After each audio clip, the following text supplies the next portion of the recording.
લક્ષ્ય ન્યૂઝ, એક નજર, એક લક્ષ્ય. દશનામ ગૌસ્વામી સમાજના આગેવાનો દ્વારા કલોલ મામલતદારને આવેદનપત્ર આપવામાં આવ્યું. સમગ્ર દશનામ ગૌસ્વામી સમાજમાં રોષ. મહંત શ્રી બળદેવનાથ વિરુદ્ધ કાયદેસરની કાર્યવાહીની માંગ. કલોલમાં દશનામ ગૌસ્વામી સમાજની લાગણીઓ દુભાવતી પ્રવૃત્તિ વિરુદ્ધ રોષ. કલોલ મામલતદાર કચેરી ખાતે સમાજના સભ્યોએ રજૂ કર્યું આવેદનપત્ર. કલોલ તાલુકાના દશનામ ગૌસ્વામી સમાજ દ્વારા આજે કલોલ મામલતદારને આવેદનપત્ર આપવામાં આવ્યું, જેમાં કાંકરેજ તાલુકાના સંત શ્રી બળદેવનાથ ગુરુ શ્રી વસંતનાથ દ્વારા વિવાદાસ્પદ અને અભદ્ર ભાષાનો ઉપયોગ કરી સમગ્ર સમાજની લાગણીઓને ઠેસ પહોંચાડવાનો આરોપ મૂકવામાં આવ્યો છે. વિગતો મુજબ 22 નવેમ્બરે કાંકરેજના ગંગાપુરા ગામે 1008 મહંત શ્રી જગદીશપુરી બાપુના દેવલોક બાદ નવા ગાદીપતિના યોગદાન સમયે વિવાદ ઉઠ્યો હતો. મહંત શ્રી બળદેવનાથ દ્વારા ઇન્ટાયર દશનામ ગૌસ્વામી સમાજને ધમકીઓ અને અભદ્ર વાણીનો ઉપયોગ કરાયો હોવાનો વિડીયો વાયરલ થયો છે.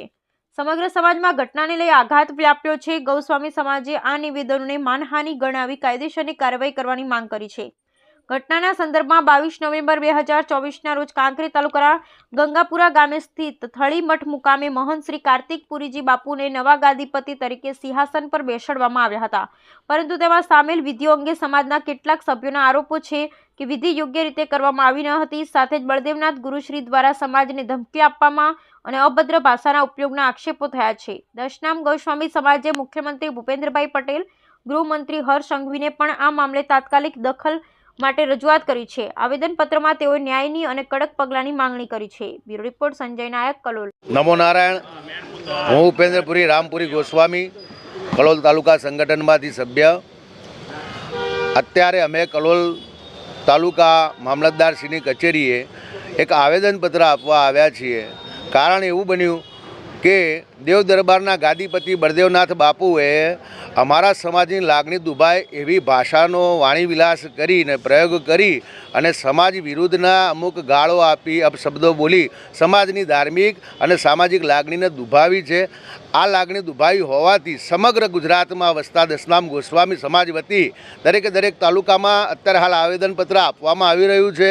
એ અંતર્ગત કલોલ તાલુકાના મામલતદારશ્રીને કલોલ તાલુકામાં વસતા સર્વે દશનામ વતી સમાજના અગ્રણીઓ, સમાજના સર્વે જે જ્ઞાતિબંધો એકત્રિત થઈ કલોલ તાલુકા કચેરી ખાતે આવેદનપત્ર આપી અને આ વાતનો સખતમાં સખત વિરોધ અમે વ્યક્ત કરીએ છીએ અને આવેદનપત્ર કલેક્ટર અને મામલતદારશ્રીને ગૃહ ખાતામાં, મુખ્યમંત્રીશ્રીને વિવિધ જગ્યાએ આવેદનપત્ર આપી અને આનો ઉગ્ર વિરોધ નોંધાવીએ છીએ. જય દશનામ.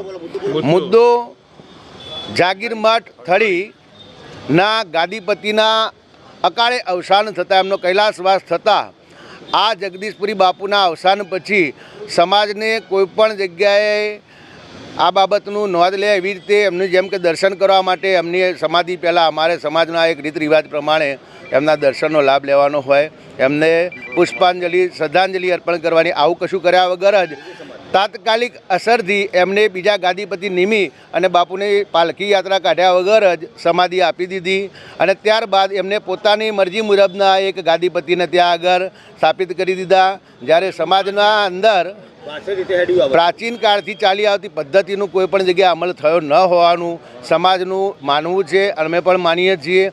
સાથે અમે એ બાબતે જ્યારે આ બાબતે જઈ અને શ્રદ્ધાંજલિના કાર્યક્રમમાં સમગ્ર ગુજરાતમાંથી વસતા દશનામ ગોસ્વામી ત્યાં એકત્રિત થયા. એ વખત પણ વાણીનો વિલાસ કરેલો અને જેમ તેમ અભદ્ર ભાષાનો પ્રયોગ કરેલો, બળ પ્રયોગ કરી અને હથિયાર, રિવોલ્વર જેવા હથિયાર બતાવી અને સમાજને ધમકાવ્યા પણ છે અને સમાજને સ્પષ્ટ શબ્દોમાં સાંભળી શકાય એવી ગાળો આપી અને આવી જાઓ મેદાનમાં લડી લઈએ વગેરે જેવી ઉશ્કેરણીજનક ભાષાનો પ્રયોગ કર્યો અને સખતમાં સખત અમે વિરોધ નોંધાવી અને વખોડીએ છીએ.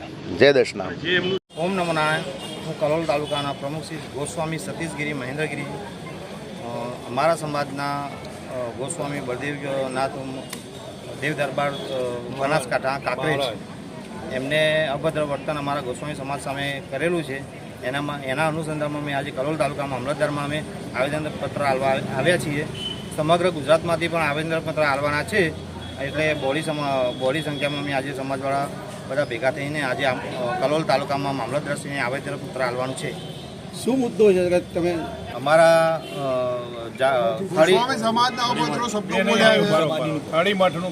થાળી મઠ અમારો જાગીરી મઠ છે. ત્યાં અમારા ગોસ્વામી જગદીશપુરી મહંતશ્રી હતા, એ દેવલોક પામેલા છે. એની જ ગાદી પર બીજા અને 10 નામ સમાજ સિવાયના માણસને ત્યાં ગાદી પર બેસાડ્યો છે. અને એને અત્યારે અમારા હારે એના માટે લડત ચાલી રહી છે. એના માટે અમે આ અનુસંધાનમાં એમને અભદ્ર વર્તન અમારા વિશે કરેલું છે. અમારું સમગ્ર 10 નામ સમાજ એકઠો થયેલો ત્યાં પણ એ અભદ્ર વર્તન કરેલું, અને આ પાછો વિડીયો બી એમનો વાયરલ થયેલો છે. એના માટે એનો અનુસંધાનમાં અમે કલોલ તાલુકા 10 નામ ગોસ્વામી સમાજના સભ્યો અને બધા સમાજના માણસો આવ્યા છે અહીંયા, અને કલોલ મામલતદારમાં અમારે આવેદનપત્ર આપવાનું છે. 10 નામ ગઈકાલે દેવ દરબાર જાગીર મઠના મહંત બળદેવનાથ બાપુનો એક વિડીયો જે વાયરલ થયો છે, એમાં એમણે અમારા 10 નામ સમાજને અભદ્ર ભાષામાં ગાળાગાળી કરીને એવું જે બોલ્યા છે, જેના કારણે અમારા સમાજની લાગણી દુભાઈ છે, બધાને મનદુખ થયું છે. જે મુદ્દો છે એ મુદ્દા ઉપર એક આ ગાદીપતિને શોભેલી ભાષામાં વાત કરવાને બદલે એમને આખા સમાજને ગાળાગાળી કરીને જે અશોભનીય વર્તન કર્યું છે, એના વિરોધમાં આજે કલોલ તાલુકા 10 નામ ગોસ્વામી સમાજના એક પ્રતિનિધિ સ્વરૂપે તાલુકા મંડળના પ્રમુખ, મંત્રી અને આગેવાનો સાથે બધા આજે અહીંયા મામલતદાર કચેરી ઉપસ્થિત થઈને એમના વિરુદ્ધમાં આજે મેં આવેદનપત્ર આપ્યું છે. અને આગળ ઉપર પણ આને યોગ્ય પગલાં ભરવા માટે અમે ગાંધી ચિંધ્યા માર્ગે આંદોલન કરવામાં પણ અચકાઈશું નહીં. આજે એ સમાજ પ્રત્યે એમની જે વાણી વર્તન એનાથી એમને બધાને બહુ જ મનદુખ થયું છે.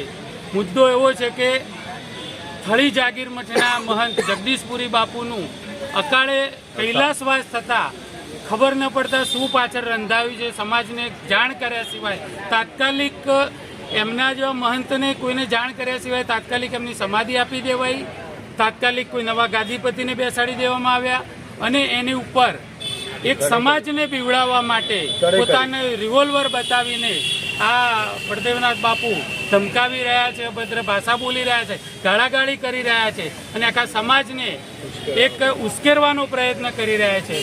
એની સામે અમારા બધા લોકોનો આક્રોશ છે, પરંતુ એને અમે યોગ્ય રીતે અને ગાંધી ચિંધ્યા માર્ગે લીગલી કાર્યવાહીથી એમને અમરગીરી બાપુની આગેવાનીમાં એમના કયા પ્રમાણે મેં આંદોલન કરીને આજે મામલતદાર કચેરીમાં આવેદનપત્ર આપવામાં આવ્યા છે.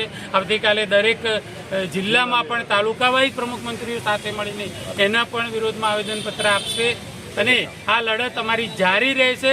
જય 10 નામ, જય 10 નામ.